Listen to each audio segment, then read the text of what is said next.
12 leading artists and writers headed off on an expedition to ponder on the perils of global warming in their work. It was meant as a serious comment on climate change, but unfortunately, no one seems to have explained the plot to Ian McEwan, the novelist. His new work, Solar, sends up the expedition with such glee that it has received a frosty reception from some of his fellow adventurers.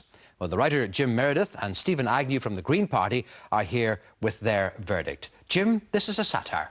It is a satire, yeah, and like all good satires, it has serious points to make. Its protagonist, Michael Beard, is sort of a physicist who won the Nobel Prize in his youth, is now in his 50s and coasting along in his fifth marriage, a serial philanderer, and as part of working on a board that looks at climate change, he ends up on this Arctic exhibition you talk about.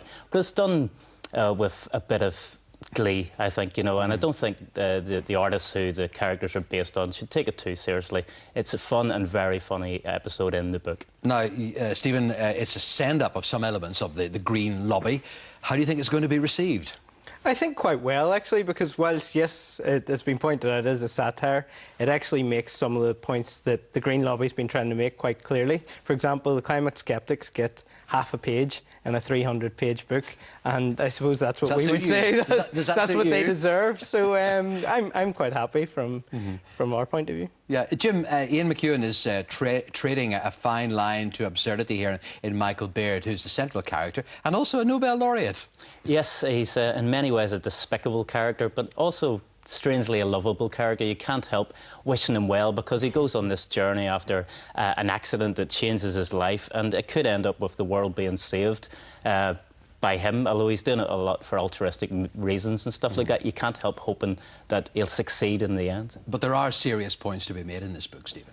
No, I think there are, and I think those points are well made throughout it. In fact, Ian McEwan's right on top of the most recent science, which is great to see. You know, whilst it's a fictional book, there is a lot in there that's based on the real arguments.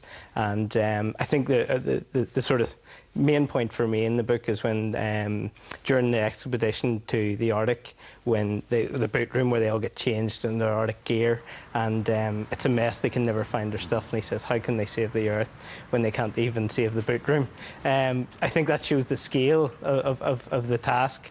But, you know, throughout the book, it does show the seriousness as well. We are looking at some pictures at the moment taken by my colleague Brian Black here of a recent visit to the Arctic. And Stephen was making the point that it is a book that is good on the details. So Ian McEwan has done his research. He seems to have. I think he is very much into science, and but he's always been good on detail of character as well. And not only Michael Beard, but the supporting characters as well are wonderfully drawn. It's very funny at times, but also very moving as well. And Stephen McEwan has said that he wanted to get across a sense of how difficult the task of addressing climate change is. Does he manage that?